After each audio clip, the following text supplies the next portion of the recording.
अब बात जरा होगी भारत और चीन के हवाले से भी, क्योंकि गुज़श्ता रोज से मीटिंग्स के बारे में भी तफसीलात जो हैं वो फराहम की जा रही हैं सरकार की जानिब से।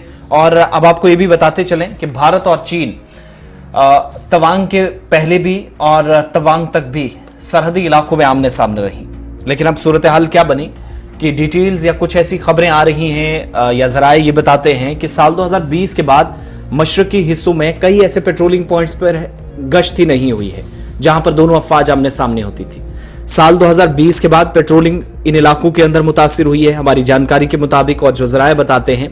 लेकिन वजारत दिफा के जराए ने इस डेटा को गलत करार देते हुए यह कहा कि उन इलाकों में जहां पर तय मुआहिदे के मुताबिक आज के वक्त में भी पेट्रोलिंग चलनी है वो चल रही है, या माजी करीब में जो फैसले लिए गए उसके मुताबिक काम हो रहा है। और तकरीबन 30 से 65 पेट्रोलिंग पॉइंट्स ऐसे हैं सरहदी इलाकों में, लाइन ऑफ एक्चुअल कंट्रोल पर लद्दाख में मशरकी हिस्से के अंदर, जहां पर गलवान वादी में जो साल 2020 में 15 और 16 जून को हुआ 20 के करीब फौजी जवानों की जान गई, मुतअद्दिद जख्मी हुए थे। उस झड़प के बाद मशरकी हिस्से के अंदर पेट्रोलिंग पॉइंट्स दोनों तरफ खाली नजर आए, ना चीनी फौजी नजर आते हैं ना हिंदुस्तानी फौजी नजर आते हैं, ये जराए कंफर्म करते हैं। लेकिन जब इसकी तस्दीक की तरफ हम जाते हैं तो वजारत दिफा की जो जराए वो बताते हैं कि डेटा इसलिए गलत है क्योंकि जिन एरियाज के अंदर डिसएंगेजमेंट का प्रोसेस होना था या इनखला का अमल होना था वहां पर वो तय मुआहिदे के मुताबिक हुआ, और जहां पर पेट्रोलिंग पॉइंट्स टाइमिंग और जो स्केड्यूल था उसके हिसाब से होना था वो भी जारी है। और जिन पॉइंट्स पर गश्त की जरूरत थी वहां पर भी एग्रीमेंट्स के मुताबिक है, उनकी तरफ अपनी जगह, लेकिन हमारी तरफ भी साथ साथ ये काम चल रहा है। एक बड़े खबरसा इदारे की जानिब से भी इस खबर को कोट किया गया और बताया गया कि वजारत दिफा ने इस खबर को, या जो डेटा पेश किया गया है 30 से 65 के आसपास पेट्रोलिंग पॉइंट्स, वहां पर गश्त आज के वक्त में भी हो रही है। तो जब तक बातचीत भी होती रही, जहां तक ताल्लुकात को बेहतर करने की कोशिश होती रही, वहां तक पेट्रोलिंग पॉइंट्स पर उन एरियाज के अंदर साल 2020 में ऐसे मकामात थे मुतासिर होने की इतलात थी, उन्हें गलत करार दिया गया है। वजारत दिफा के डिफेंस मिनिस्ट्री के सोर्सेज हैं। लेकिन ओवरऑल आप देखेंगे सलामती सूरत हाल को बेहतर बनाने के लिए कोशिशें दिल्ली और बीजिंग ने की हैं। फौजी सतह की बातचीत हुई है, लेकिन 17 जुलाई तक भी 16 दौर की बातचीत में कोई रास्ता साफ नहीं हो सका था। लेकिन 17वें दौर में क्या खास हुआ, उम्मीद तो इतनी ज्यादा भी नहीं है, ना इतना कुछ नजर आ रहा है, मगर एक अच्छे माहौल में मीटिंग भी हुई है।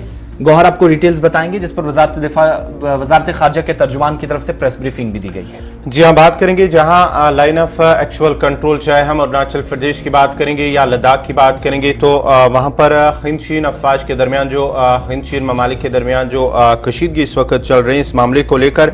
लेकिन एक बार फिर जो बातचीत हुई है 17वें दौर की बातचीत, मिलिट्री टॉक्स हुए हैं, तो इस सिलसिले में वजारत खारजा की जानिब से कहा गया है कि कुछ खास आउटकम बाहर नहीं आया है, क्योंकि मामूल के मुताबिक की बातचीत हुई है लेकिन कुछ पॉजिटिव साइनस सामने नहीं आए हैं। ये वजारत खारजा की जानिब से कहा गया है। उन्होंने कहा कि अगरचे बातचीत हुई है लेकिन दोनों तरफ से कोई इस तरह की बातचीत नहीं हुई है, जिससे पहले भी कई दफा हुई है बातचीत, लेकिन ऐसी कोई बात नहीं हुई है कि जिसका पॉजिटिव आउटकम निकला हो। ये वजारत खारजा की जानिब से कहा गया है। उन्होंने कहा कि कोशिश करेंगे कि इस तनाज़े को हल करने के लिए सफारती सतह से लेकर फौजी सतह तक जो बातचीत है वो कर सकते हैं, ताकि जो मामले हैं दोनों मुल्कों के दरमियान लाइन ऑफ एक्चुअल कंट्रोल पर वो हल हो सके और एक कंस्ट्रक्टिव बातचीत हो और कंस्ट्रक्टिव हल हो। ये वजारत खारजा की जानिब से कहा गया। उन्होंने मजीद क्या कुछ कहा है वो भी देखते हैं। दोनों भारत चीन कोर कमांडर स्तर की बैठक की 17वें दौर के 20 दिसंबर को हुआ था। चुशुल मोल्डो सीमा बैठक बिंदु पर चीनी भाग में आयोजित किया गया था। 17 जुलाई को पिछली बैठक के बाद हुई प्रगति पर आधार पर दोनों पक्ष ने खुले और रचनात्मक तरीके से पश्चिमी सेक्टर में LAC के साथ रेलेवेंट मुद्दों के समाधान पर विचारों का आदान प्रदान किया।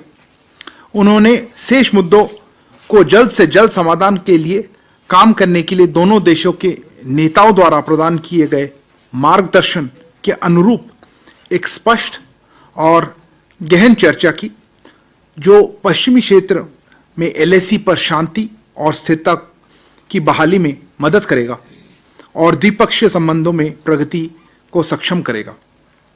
इस बीच दोनों पक्ष पश्चिमी सेक्टर में जमीन पर सुरक्षा और स्थिरता बनाए रखने के सहमत हुए। दोनों पक्षों ने निकट संपर्क में रहने और सैन्य और राजनयिक चैनलों के माध्यम से बातचीत रखने और शेष मुद्दों पर जल्द से जल्द म्यूचुअली एक्सेप्टेबल रेजोल्यूशन पर काम करना सहमति व्यक्त। वजारत खारजा के तर्जुमान अदनान बागची हफ्तावार ब्रीफिंग में कह रहे थे कि 20 तारीख को मीटिंग हुई। 17वें दौर की ये बातचीत थी। जब भारत और चीन के हवाले से हम बात कर रहे थे तो 17वें दौर की बातचीत में कोई खास आउटकम तो नहीं आया, लेकिन चोशुल के मकाम पर चीन वाली तरफ फौजी सतह की ये बातचीत हुई।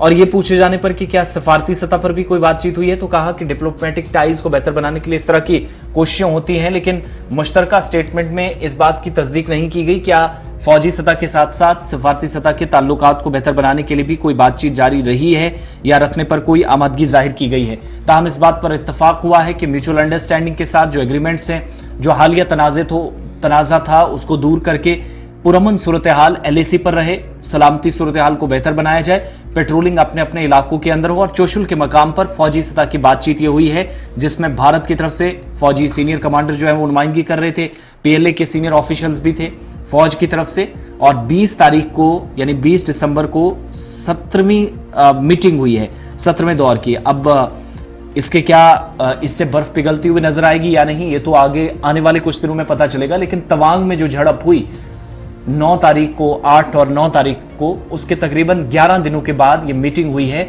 20 तारीख को चोशुल के मकाम पर। वजारत खारजा ने इस पर प्रेस ब्रीफिंग में डिटेल्स भी सामने रख दी।